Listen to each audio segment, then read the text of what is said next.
Prometido, como habíamos anunciado, nos encontramos con el secretario de Seguridad Nacional de los Estados Unidos, Alejandro Mayorkas, para iniciar esta entrevista exclusiva con nosotros en la noche de hoy. Secretario, es un privilegio tenerlo en el programa, bienvenido. La recién concluida Cumbre de las Américas tuvo como objetivo principal buscar una solución al tema migratorio. La ausencia de los tres países del Triángulo Norte, así como de otros países a nivel presidencial, ¿en qué medida afecta o ha afectado ese objetivo? Es un placer hablar con usted. Gracias por la oportunidad. La Cumbre de las Américas fue un tremendo éxito. Es parte de un proceso que comenzamos al principio de esta administración para trabajar con países por toda la región, por todo el hemisferio, para encarar los retos que enfrenta nuestro hemisferio, que no son específicos para Estados Unidos, sino que tantos países experimentan. Hemos suscrito acuerdos bilaterales con varios países en la región y en la Cumbre de las Américas pudimos llegar a una declaración sobre migración que fue un desarrollo fundamental en el abordaje hemisférico a ese reto y una gran oportunidad también en cuanto a la migración. Todos los países que estuvieron representados, no todos por jefes de Estado, sino siempre por líderes importantes. Y he tenido el privilegio de trabajar con el ministro de Exterior, Abraham, de México, por ejemplo, en la Cumbre de las Américas, y tenemos una asociación muy cerrada con ellos. Señor secretario, varias administraciones anteriores, y la última, la más reciente, la del expresidente Trump, han señalado que el sistema migratorio de los Estados Unidos está roto, que no funciona. ¿Cuáles medidas han tomado ustedes para recomponerlo o ha empeorado la situación, como lo vemos en la frontera? En los Estados Unidos hay un acuerdo, aparte de los partidos políticos y los resultados políticos, de que nuestro sistema de inmigración, todos reconocemos que está quebrado y que necesita reformarse. Seguimos haciendo un llamado en el Congreso para que apruebe legislación para componer nuestro sistema de inmigración quebrantado. Y el presidente Biden, su primer día en la presidencia, mandó un proyecto de ley al Congreso que hubiese mejorado tremendamente en muchos aspectos nuestro sistema de inmigración. Y eso nos ayudaría a encargarnos de los retos que experimentamos en la frontera. Esa legislación no fue aprobada, desafortunadamente, y seguimos nosotros abogando por ella. Y mientras tanto, estamos implementando políticas y normas y realizando operaciones de la manera en que mejor podemos realizar las posibilidades existentes en este momento. Señor secretario, como usted sabe, el tema de Cuba es muy importante, muy sensible para esta comunidad. En los últimos 8 meses se calcula que han entrado unos 140,000 cubanos por diferentes vías. El éxodo del Mariel de 1980 fue de 125,000 cubanos. ¿Cómo evalúa usted lo que está ocurriendo cada vez que hay una gran crisis en Cuba? Pues la solución es abrir la válvula de escape. La administración republicana de George W. Bush dijo que cualquier éxodo hacia los Estados Unidos se iba a interpretar como un acto hostil, que sería una declaración de guerra. ¿Cómo evalúa usted lo que estamos viendo ahora, principalmente a través de la frontera de México? Un nuevo Mariel, esta vez por tierra. ¿Es eso un acto hostil de la administración de la dictadura cubana contra la actual administración? El tema cubano es muy importante para nuestro país y así lo ha sido. Es también de mucha importancia para mí personalmente. Mi familia, mis padres huyeron de Cuba de cuando llegó el comunismo. El país de nacimiento de mi padre, de mi hermana y de mí mismo, así que es algo muy personal para mí.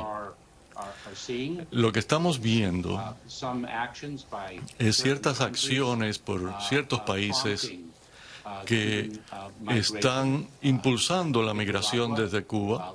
Nicaragua le quitó los requisitos de visa para viajar a Nicaragua y para seguir hacia el norte, hacerlo más fácil. Cuba está experimentando un éxodo de talento y demás, y que se entiende debido a la opresión del régimen autoritario.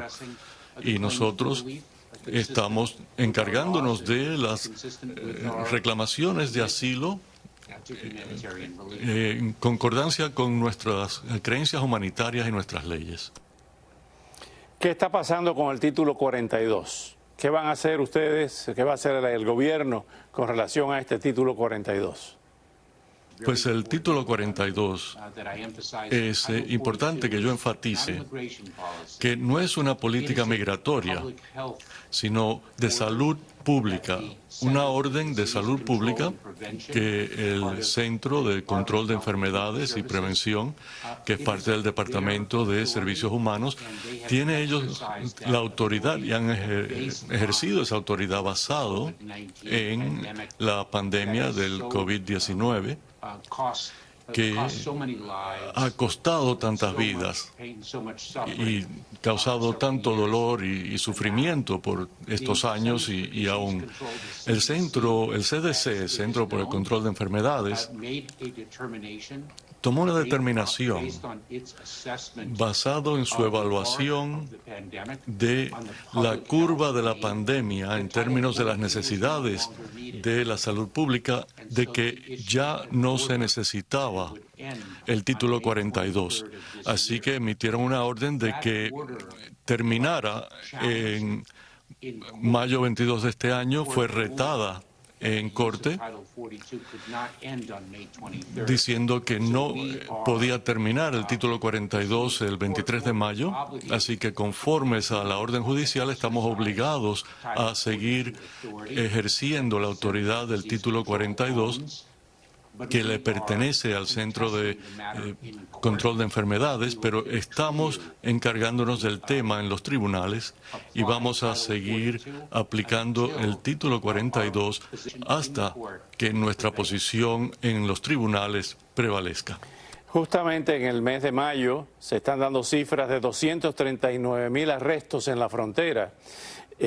¿Cómo se agrava esto con la crisis entre Rusia, la guerra entre Rusia y Ucrania, donde se están detectando gran cantidad de rusos y ucranianos uniéndose a los centroamericanos, a los cubanos, a los venezolanos, chinos y haitianos? ¿Cómo ve ese problema su oficina en estos momentos, agravado por la guerra de Rusia y Ucrania? Pues debo decir, desde el principio, antes de responder específicamente su pregunta tan importante, que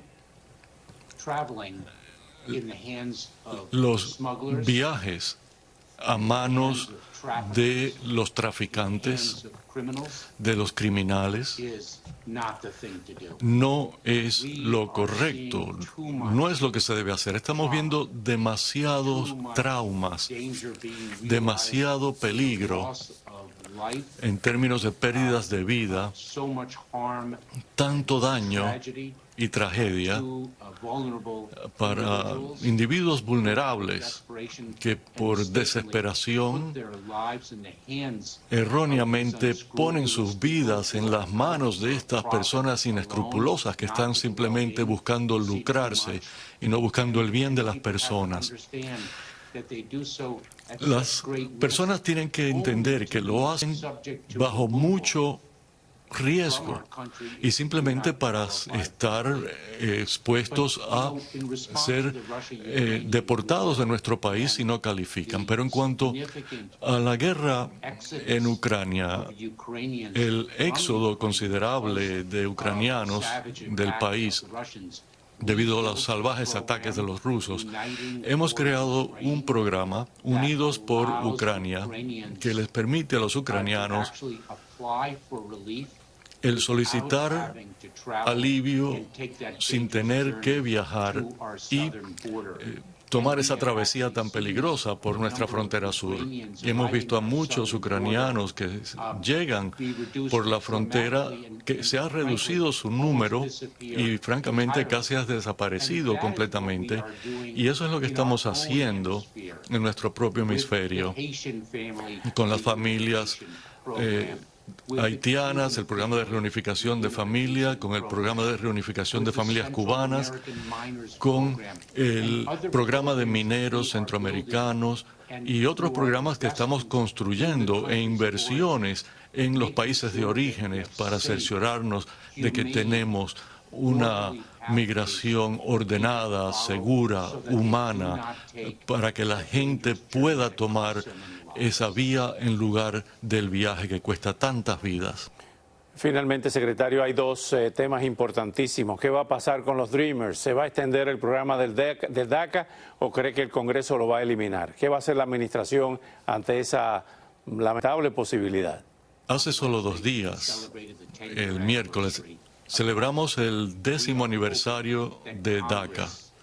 Esperamos que el gobierno legisle una ley que cree alivio permanente para estos jóvenes que no han conocido ningún otro país sino los Estados Unidos y que han dado tanto por nuestro país. Aparte de eso, estamos emitiendo regulaciones, una regla que fortalece DACA congruente con la promesa del presidente de hacerlo así. La realidad es que el programa DACA ha sido retado en los tribunales y tenemos una audiencia muy importante que se avecina en julio, pero estamos comprometidos con los Dreamers. ¿Qué va a pasar con los venezolanos finalmente? ¿Qué va a pasar con si hay un TPS? ¿Qué trato, qué estatus se le va a dar finalmente a los venezolanos?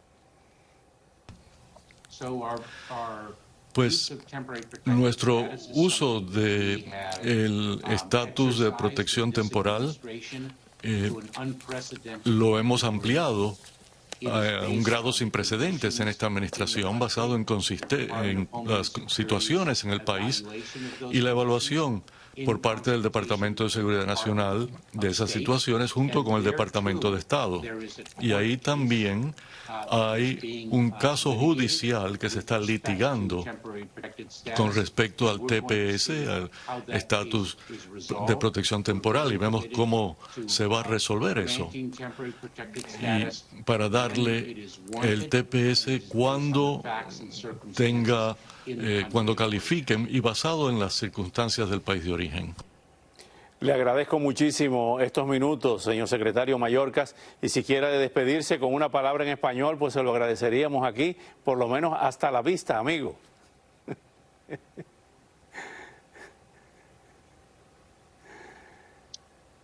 Gracias a ustedes y nació en Cuba es tan importante. Las reglas para las personas de Cuba. Gracias.